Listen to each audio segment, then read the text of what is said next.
তোমার কথা তোমার সুর যাক ছড়িয়ে বহুদূর, তোমার ভাবনা স্বপ্ন সব জাগাক মনে কলরব।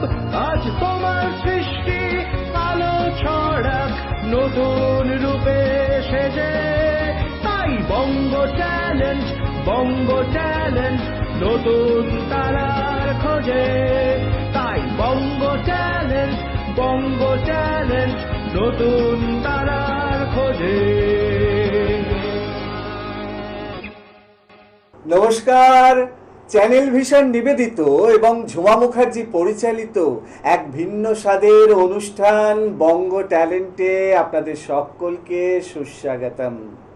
বন্ধু, আজকের পর্বে কে এসেছেন বলুন তো? Any guess? আমি জানি শুধু নামটা বলার অপেক্ষায়, তারপর আপনারা সকলেই চিনবেন। তিনি হচ্ছেন অনন্যা মিত্র। দিদি, আপনাকে বঙ্গ ট্যালেন্টে সুস্বাগতম। ধন্যবাদ। আপনাকে যখন পেয়েছি মানে তো অনেক অনেক অনেক কবিতা শুনবো। শুরুটা কি দিয়ে করবেন? যেহেতু এটা শ্রাবণ মাস, ভরা বর্ষাকাল, তাই আমার কবিতা আমি যে বর্ষাকে ছুঁয়েই করেছি। আচ্ছা। কবি জয় গোস্বামীর মেঘবালিকার জন্য রূপকথা। আহা, দারুণ নির্বাচন। শুরু করুন তাহলে। আমি যখন ছোট ছিলাম খেলতে যেতাম মেঘের তলে, একদিন এক মেঘবালিকা প্রশ্ন করল কৌতূহলে, এই ছেলেটা নাম কি রে তোর? আমি বললাম ফুসমন্তর। মেঘবালিকা রেগেই আগুন, মিথ্যে কথা, নাম কি অমন হয় কখনো? আমি বললাম নিশ্চয়ই হয়, আগে আমার গল্প শোনো। সে বলল শুনবো না, যা, সেই তো রানী, সেই তো রাজা, সেই তো একই ঢাল তলোয়ার, সেই তো একই রাজার কুমার পক্ষী রাজে, শুনবো না আর, ওসব বাজে। আমি বললাম তোমার জন্য নতুন করে লিখবো তবে। সে বলল সত্যি লিখবি? বেশ, তাহলে মস্ত করে লিখতে হবে, মনে থাকবে, লিখেই কিন্তু আমায় দিবি। আমি বললাম তোমার জন্য লিখতে পারি এক পৃথিবী। লিখতে লিখতে লেখা যখন সবে মাত্র 2-4 পাতা, হঠাৎ তখন ভূত চাপলো আমার মাথায়। খুঁজতে খুঁজতে চলে গেলাম ছোটবেলার মেঘের মাঠে। গিয়েই দেখি চেনা মুখ তো একটিও নেই এ তল্লাটে। একজনকে মনে হলো ওরই মধ্যে অন্য রকম। এগিয়ে গিয়ে বলি তাকেই, তুমি কি সেই মেঘবালিকা? তুমি কি সেই? সে বলল মনে তো নেই, আমারও সব মনে তো নেই। আমি বললাম তুমি আমায় লেখার কথা বলেছিলে। সে বলল সঙ্গে আছে, ভাসিয়ে দাও গায়ের ঝিলে। আর হ্যাঁ শোনো, এখন আমি মেঘ নই আর, সবাই এখন বৃষ্টি বলে ডাকে আমায়। বলেই হঠাৎ এক পশলায় আমায় পুরো ভিজিয়ে দিয়ে অন্য অন্য বৃষ্টি বাদল সঙ্গে নিয়ে মিলিয়ে গেল দূরে কোথায়, দূরে দূরে। বৃষ্টি বলে ডাকে আমায়, বৃষ্টি বলে ডাকে আমায়। আপন মনে বলতে বলতে আমি কেবল বসে রইলাম ভিজে একসা কাপড় জামায়। গাছের তলায় বসে রইলাম, বৃষ্টি নাকি মেঘের জন্য। এমন সময় অন্য একটি বৃষ্টি আমায় চিনতে পেরে বলল, তাতে মন খারাপের কি হয়েছে, যাও ফিরে যাও, লেখো আবার, এখন পুরো বর্ষা চলছে, তাই আমরা সবাই এখন নানান দেশে ভীষণ ব্যস্ত। তুমিও যাও, মন দাওগে তোমার কাজে, বর্ষা থেকে ফিরে আমরা নিজেই যাব তোমার কাছে। এক পৃথিবী লিখব আমি, এক পৃথিবী লিখব বলে ঘর ছেড়ে সেই বেরিয়ে গেলাম, ঘর ছেড়ে সেই ঘর বাঁধলাম গহীন বনে। সঙ্গী শুধু কাগজ কলম, একাই থাকবো, একাই দুটো ফুটিয়ে খাবো, ধুলোবালি দু এক মুঠো, যখন যারা আসবে মনে তাদের লিখব, লিখেই যাব। এক পৃথিবীর 100 রকম স্বপ্ন দেখার সাধ্য থাকবে যে রূপকথার, সে রূপকথা আমার একার। ঘাড় গুঁজে দিন লিখতে লিখতে, ঘাড় গুঁজে রাত লিখতে লিখতে, মুছেছে দিন মুছেছে রাত, যখন আমার লেখবার হাত অসাড় হলো, মনে পড়ল সাল কি তারিখ, বছর কি মাস, সেসব হিসেব আর রাখিনি। লেখার দিকে তাকিয়ে দেখি এক পৃথিবী লিখব বলে একটা খাতাও শেষ করিনি। সঙ্গে সঙ্গে ঝমঝমিয়ে বৃষ্টি এলো খাতার উপর, আজীবনের লেখার উপর। বাইরে তখন গাছের নিচে নাচছে ময়ূর আনন্দিত, এ গাছ ও গাছ, উড়ছে পাখি বলছে পাখি, এই অরণ্যে কবির জন্যে আমরা থাকি। বলছে ওরা কবির জন্য আমরা কোথাও, আমরা কোথাও, আমরা কোথাও হার মানিনি। কবি তখন কুটির থেকে তাকিয়ে আছে অনেক দূরে, বনের পরে, মাঠের পরে, নদীর পরে, সেই যেখানে সারা জীবন বৃষ্টি পড়ে, বৃষ্টি পড়ে, সেই যেখানে কেউ যায়নি, কেউ যায় না কোনো দিনই। আজ সে কবি দেখতে পাচ্ছে সেই দেশে, সেই ঝর্ণা তলায় এদিক ওদিক ছুটে বেড়ায় সোনায় মোরা মেঘ হরিণী, কিশোর বেলার সেই হরিণী। দারুণ, মানে এই কবিতাটার মধ্যে অসম্ভব একটা নাটক আছে তো, হ্যাঁ, এবং সেটা আপনার কণ্ঠে নিখুঁতভাবে আপনি ছবিটা আঁকলেন, অসাধারণ। দিদি, পরের নিবেদনে যাই, কি শোনাবেন বলুন? এবারে কবি জয় গোস্বামীর মালতীবালা বালিকা বিদ্যালয়। আহা, দারুণ, শুরু করুন তাহলে। বেনি মাধব, বেনি মাধব, তোমার বাড়ি যাব। বেনি মাধব, তুমি কি আর আমার কথা ভাবো?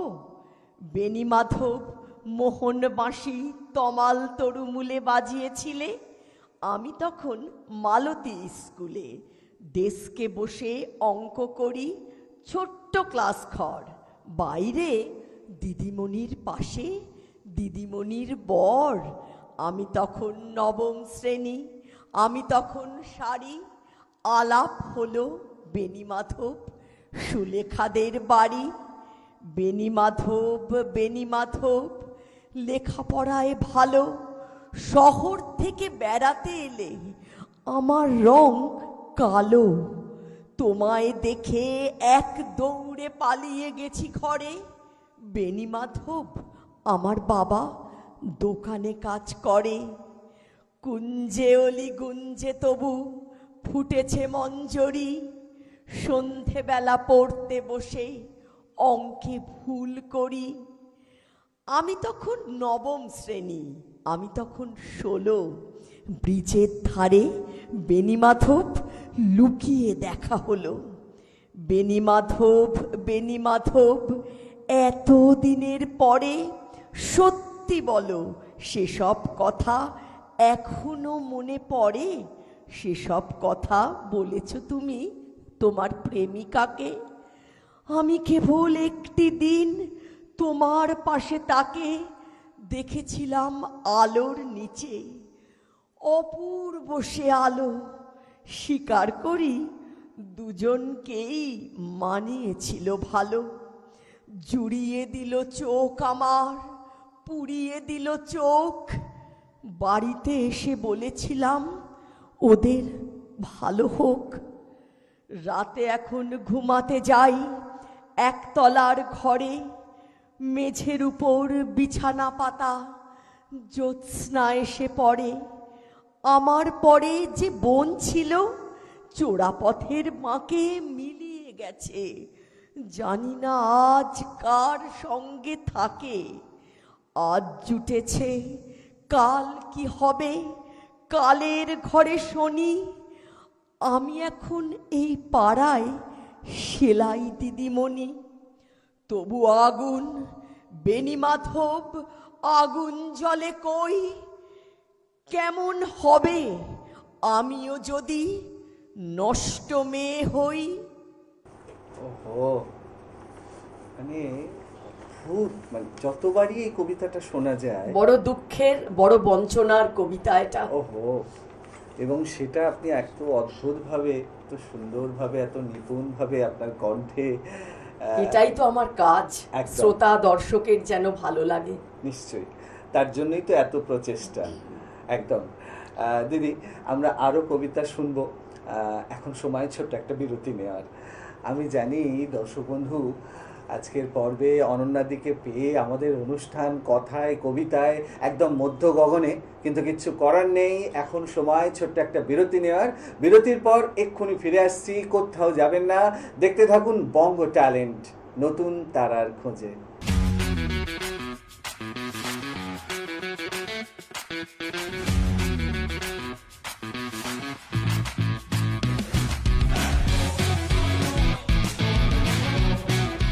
বিরতির পর আবারও ফিরে এলাম আপনাদের প্রিয় অনুষ্ঠান বঙ্গ ট্যালেন্টকে সঙ্গে নিয়ে, আর সঙ্গে আছেন অনন্যাদি। দিদি, আপনাকে বিরতির পর আবারও সুস্বাগতম। ধন্যবাদ। বিরতির আগে আপনি দুটো কবিতা আমাদেরকে শোনালেন, এখন কি শোনাবেন? এখন শোনাচ্ছি বিকর্ণ, আহা, কবি আর্যতীর্থ।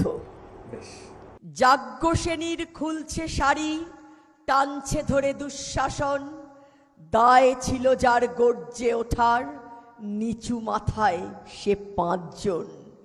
দুর্যোধনের নগ্ন উরু, ইঙ্গিতে তার ধর্ষকাম। হস্তিনাপুর দেখছে বসে, ধ্বস্ত হতে তার সুনাম। অন্ধ রাজা সিংহাসনে আর্ত চেঁচান বৌমাতার। নিজের দলের নির্যাতনে সব রাজা হন নির্বিকার। কর্ণ বসে হাসছে হাহা, রাজার দলের লোক তো সে। শর্তবিহীন সমর্থনেই তাবৎ আরাম সুখ বসে। ভীষ্ম, দ্রোণ, কৃপ, নীরব, সরকারি লোক হাজার হোক, রাজার কথাই তোমার কথা, তুমি যখন রাজার লোক। খল শকুনি দেখছে সবই, বস্তুত সে ধ্বংস চায়। ঘরের মাটি লাল হয়ে যাক দেশ বিভাগের যন্ত্রণায়।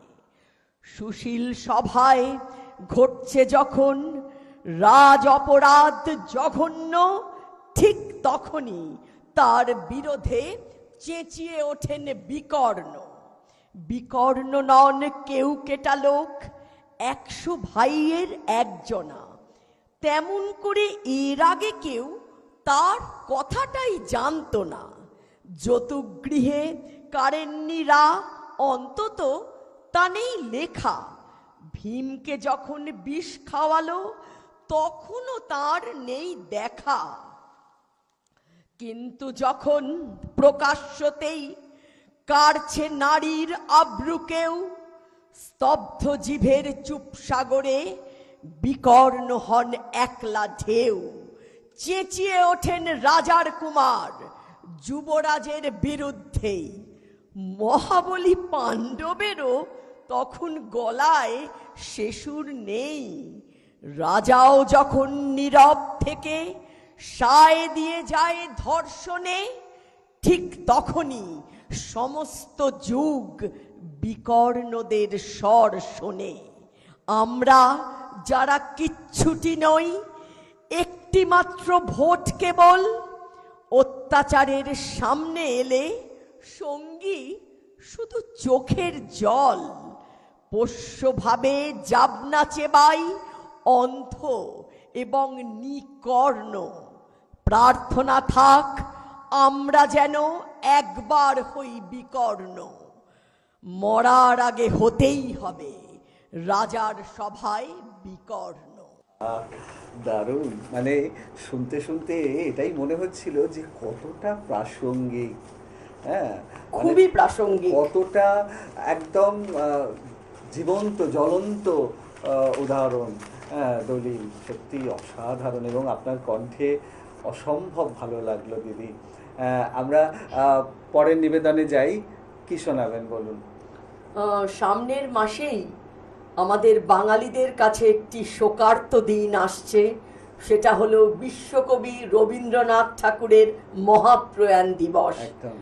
সেই শোকের দিনকে স্মরণ করে বিদ্রোহী কবি কাজী নজরুল ইসলাম রচনা করেছিলেন তার বিখ্যাত কবিতা রবিহারা। আমি সেই কবিতাটি এখন পাঠ করে কবিগুরুকে আমার শ্রদ্ধা জানাচ্ছি। রবিহারা, কাজী নজরুল ইসলাম। দুপুরের রবি পড়িয়াছে ঢলে অস্তপথের কোলে, শ্রাবণের মেঘ ছুটে এলো দলে দলে উদাস গগন তলে। বিশ্বের রবি ভারতের কবি, শ্যাম বাংলার হৃদয়ের ছবি, তুমি চলে যাবে বলে। তবে ধরিত্রী মাতার রোদন তুমি শুনেছিলে নাকি? তাই কি রোগের ছলনা করিয়া মেলিলে না আর আঁখি? আজ বাংলার নারীতে নারীতে বেদনা উঠেছে জাগি, কাঁদিছে সাগর নদী অরণ্য, হে কবি তোমার লাগি। তব রসায়িত রসনায় ছিল নিত্য যে বেদবতী, তোমার লেখনী ধরিয়াছিলেন যে মহাসরস্বতী। তোমার ধ্যানের আসনে ছিলেন যে শিব সুন্দর, তোমার হৃদয়ে কুঞ্জে খেলিত যে মদন মনোহর। যে আনন্দময়ী তব সাথে নিত্য কহিত কথা, তাহাদের কেহ বুঝিল না এই বঞ্চিতদের ব্যথা। কেমন করিয়া দিয়া কেড়ে নিল তাদের কৃপার দান। তুমি যে ছিলে এ বাংলার আশা প্রদীপ অনির্বাণ। তোমার গরবে গরব করেছি, ধরারে ভেবেছি সরা। ভুলিয়া গিয়াছি ক্লৈব্য দীনতা, উপবাস ক্ষুধা জরা। মাথার উপরে নিত্য জ্বলিতে তুমি সূর্যের মতো, তোমারই গরবে ভাবিতে পারিনি আমরা ভাগ্যহত। এত ভালোবাসিতে যে তুমি এ ভারতে ও বাংলায়, কোন অভিমানে তাদের আঁধারে ফেলে রেখে গেলে হায়। বলদর্পীর মাথার উপরে চরণ রাখিয়ার, রক্ষা করিবে কে এই দুর্বলের সে অহংকার। হ্যারো অরণ্য কুন্তল এলাইয়া বাংলা যে কাঁদে, কৃষ্ণা তিথির অঞ্চলে মুখ লুকায়েছে আজ চাঁদে। শ্রাবণ মেঘের আড়াল টানিয়া গগনে কাঁদিছে রবি, ঘরে ঘরে কাঁদে নরনারী, ফিরে এসো আমাদের কবি। ভারত ভাগ্য জ্বলিছে শ্মশানে, তব দেহ নয় হায়। আজ বাংলার লক্ষ্মী শ্রীর সিঁদুর মুছিয়া যায়। আজ প্রাচ্যের কাব্য ছন্দ সুরের সরস্বতী, তোমার শ্মশান শিখায় দগ্ধ করিল চাঁদের জ্যোতি। এত আত্মীয় ছিলে তুমি বুঝি আগে বুঝে নাই কেহ, পথে পথে আজ লুটাইছে কোটি অশ্রুসিক্ত দেহ।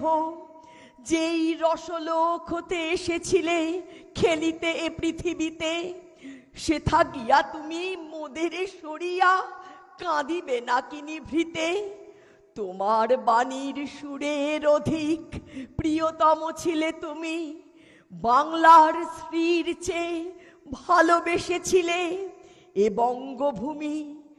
আশ্বাস দাও হে পরম প্রিয় কবি আমাদের প্রাণে, ফিরিয়া আসিবে নবরূপ লয়ে আবার মোদের টানে। এত রস পেয়ে নিরস শীর্ণ ক্ষুধিত তরে, কেন কেঁদেছিলে কেন কাঁদাইলে আজীবন প্রেম ভরে। শুনেছি সূর্য নিভে গেলে হয় সৌরলোকের লয়, বাংলার রবি নিভে গেল আজ আর কাহারও নয়। বাঙালি ছাড়া কি হারালো বাঙালি কেহ বুঝিবে না আর, বাংলা ছাড়া এ পৃথিবীতে এত উঠিবে না হাহাকার। মোদের আশার রবি চলে গেলে নিরাশা আধারে ফেলে, বাংলার বুকে নিত্য তোমার শ্মশানের চিতা জেলে। ভূভারত জুড়ে হিংসা করেছে এই বাংলার তরে, আকাশের রবি কেমনে আসিল বাংলার কুঁড়ে ঘরে। এত বড় এত মহৎ বিশ্ববিজয়ী মহামানব বাংলার দিনহীন আঙিনায়, এ তো পরম উৎসব স্বপ্নেও আর পাইব কি মোরা। তাই আজি অসহায় বাংলার নরনারী কবিগুরু সান্ত্বনা নাহি চায়। আমরা তোমারে ভেবেছি শ্রী ভগবানের আশীর্বাদ, সে আশিস যে লয় নাহি করে মৃত্যুর অবসাদ। বিদায়ের বেলা চুম্বন লয়ে যাও তব শ্রীচরণে, যে লোকেই থাকো হতভাগ্য এ জাতিরে রাখিও মনে। ওফ, মানে এটা অদ্ভুত অনুভূতি তৈরি হলো শুনতে শুনতে। মনের মধ্যে কোথাও যেন একটা যন্ত্রণা কুড়ে কুড়ে খাচ্ছে আর কি। শুধু বাঙালির না, সমগ্র ভারতবাসীরই এটা একটা একদম। দুঃখের দিন, চরমতম দুঃখের দিন, যার পরিচয়ে সারা পৃথিবীতে আমরা পরিচিতি লাভ করেছি। একদম সত্যি তাই। দিদি, আজকের মতো সময় একদম শেষ, বিদায় নেওয়ার পালা। একটাই কথা বলার, এত সুন্দর উপহার আজকে আপনি দিলেন, সত্যি মনে থাকবে অনেকগুলো দিন, মানে অনেক ভালো লাগা নিয়ে আজকের অনুষ্ঠান শেষ করা। অসংখ্য ধন্যবাদ আপনাকে। আমি জানি দর্শক বন্ধু আজকে অনন্যাদিকে পেয়ে আমাদের অনুষ্ঠান কথায় কবিতায় একদম অন্য রকম একটা মাত্রা পেল। কিছু করার নেই, জানেন সময় একদম শেষ, তাই বিদায় নিতেই হবে। তবে বিদায় নেওয়ার আগে সেই গুরুত্বপূর্ণ কথাটা আবারও বলে যাই, আপনারাও যদি আমাদের এই অনুষ্ঠানে অংশগ্রহণ করতে চান তাহলে দেরি কেন, চট করে আপনাদের একটা পারফরমেন্সের ভিডিও আমাদেরকে হোয়াটসঅ্যাপ করে দিন। আর সেই ভিডিও যদি আমাদের ভালো লাগে তাহলে আপনারাও চলে আসতে পারবেন আমাদের এই অনুষ্ঠানে অংশগ্রহণ করতে। আমাদের হোয়াটসঅ্যাপ নাম্বার 9804272808। তাহলে দর্শক বন্ধু আজকের মতো বিদায়, আবারও দেখা হবে আগামীকাল ঠিক এই সময়ে। ততক্ষণ পর্যন্ত বিদায় বন্ধু।